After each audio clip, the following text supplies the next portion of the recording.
You ever watch a game where a single sequence quietly rewrites the week and maybe the season while everyone's still applauding the scoreboard? That was Sunday. The Steelers walk away with a 34-12 win. Aaron Rodgers exits with a fractured left wrist.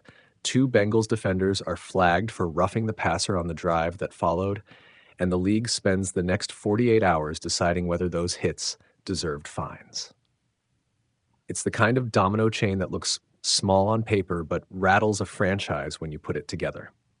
Reuters Rodgers looked like vintage Rodgers early. Precise, economical, the pocket poetry you've seen for decades. Then a low hit flagged on Myles Murphy and another on Joseph Ossai a few snaps later, changed the montage. By halftime, Rodgers was out with a left wrist fracture. He skipped Wednesday's practice, then returned as a limited participant, and by Friday he was officially listed as questionable for Sunday's trip to Chicago. That timeline matters because it's not just a medical bullet point. It's a roster decision that will ripple into how Pittsburgh manages a fragile stretch of October and November. Reuters, let's pull back and look at the league's microscope. The NFL's game day accountability process flags plays that have potential infractions, routes them through review, and then posts a weekly snapshot of what it found. Week 11's update showed 2,381 plays and 23 on-field discipline fines issued across the league. A tiny slice of total snaps, but big enough when those plays affect a star player's availability or earnings. It's a system designed to standardize consequences, and this week it had two names on the docket everyone was watching: Murphy and Ossai. Operations.nfl.com. Here's the wrinkle that makes headlines. Both Murphy's and Ossai's penalties wiped out incompletions and turned the sequence into a 25-yard swing and 2 first downs. The kind of officiating moment that can seed a game's narrative and, some argue, a player's injury. The league reviewed the plays and, crucially, announced neither defender would be fined for those hits. That decision is worth parsing. It's not the same as exoneration in public opinion, but it's the league saying, we won't dock pay here. For Cincinnati, that outcome is a temporary reprieve. For Pittsburgh and for Rodgers, it leaves open debates about how protection rules are called in real time. Yahoo Tethau. So what does no fine actually mean in practice? The NFL's enforcement grid isn't arbitrary. Roughing the passer carries set financial penalties, roughly $17,389 for a first offense, climbing for repeat violations, and fines serve two functions: punishment and deterrence. When the league opts not to fine, it's either because the officiating angles are murky, the replay didn't clearly show a violation, or context suggested the hit fell within the acceptable range of contact. That's not great PR for anyone waiting for a tidy moral verdict, but it's the real-world way a rulebook deals with ambiguity. Operations.nfl.com. Let's zoom to the human side, because numbers and policies don't feel much when you're sewing up a broken bone. Rodgers is 41, a veteran with an entire career of decisions behind him, and he's made it abundantly clear he wants to test the wrist and push toward playing if he can. Coaches and medical staff have to answer the uncomfortable question: is a single game worth risking long-term functionality? For Pittsburgh, which sits at 6-4 and is trying to build momentum, that calculus is brutal. Mason Rudolph proved he can manage the offense last week.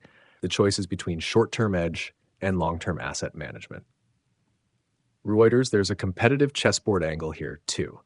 If Rodgers plays in Chicago in a limited capacity, the Steelers will likely skew to quicker drops, more designed rollouts, and plays that minimize heavy hits and under-center snaps.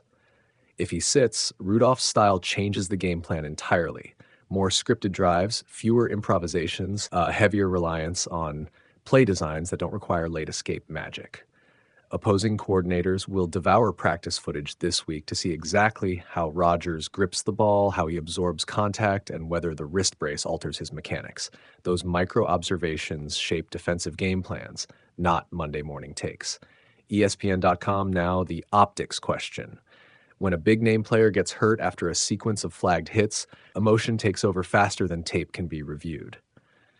Fans, pundits, and social feeds want a villain and a consequence. The league prefers a rulebook and a precedent. No fine doesn't satisfy the court of public opinion, but it does send a signal about where officials and league reviewers place the borderline on contact that week. Expect lawyers, player reps, and media to needle that gray area hard. It's how policy shifts over time. Operations.nfl.com. What should Steelers fans and NFL watchers watch for next? First, keep an eye on the official game day designation at the 90-minute mark. That's when Rodgers' status will finally be confirmed. Second, watch practice clips. How he throws, whether he takes snaps under center, and how he reacts after contact. Third, listen to the coaching message. Do they frame it as a medical decision or a "we'll see how he feels" gambit? Those cues tell you whether this is a one-week experiment or a responsible long-term preservation. NFL.com. Finally, here's the takeaway that matters beyond a single injury report. The NFL is a fragile combination of policy, optics, and human bodies. Rules try to protect players and keep the game fair, but they also create points of contention when outcomes are messy. This week, the league chose process over perfunctory punishment, and a veteran quarterback's gamble on his wrist now sits between prudence and urgency. If you love football for the drama, this is the kind of week that tests everything: how teams evaluate risk, how the league applies rules, and how players choose to push through pain for the hat trick of wins, contract leverage, and legacy.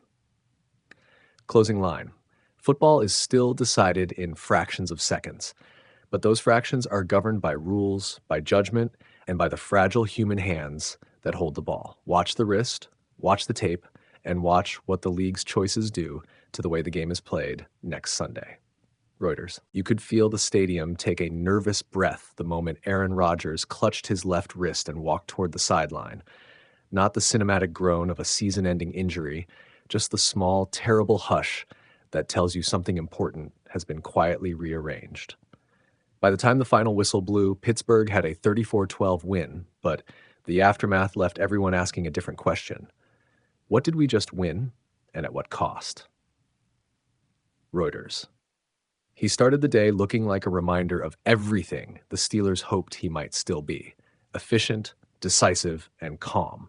Rodgers completed 9 of 15 for 116 yards and a touchdown before an awkward sequence late in the second quarter, where 2 defensive penalties and contact to his left wrist turned a drive into a tangle of flags and worry. X-rays later showed a small fracture in that non-throwing wrist, the kind of injury that reads better on a medical chart than it feels under a helmet.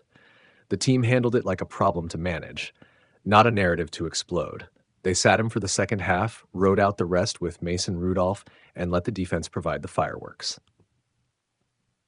Reuters. The ink on the rulebook was almost as important as the ink on the injury report. 2 plays late in the half, hits ruled roughing the passer, flipped yardage, and gave Pittsburgh life.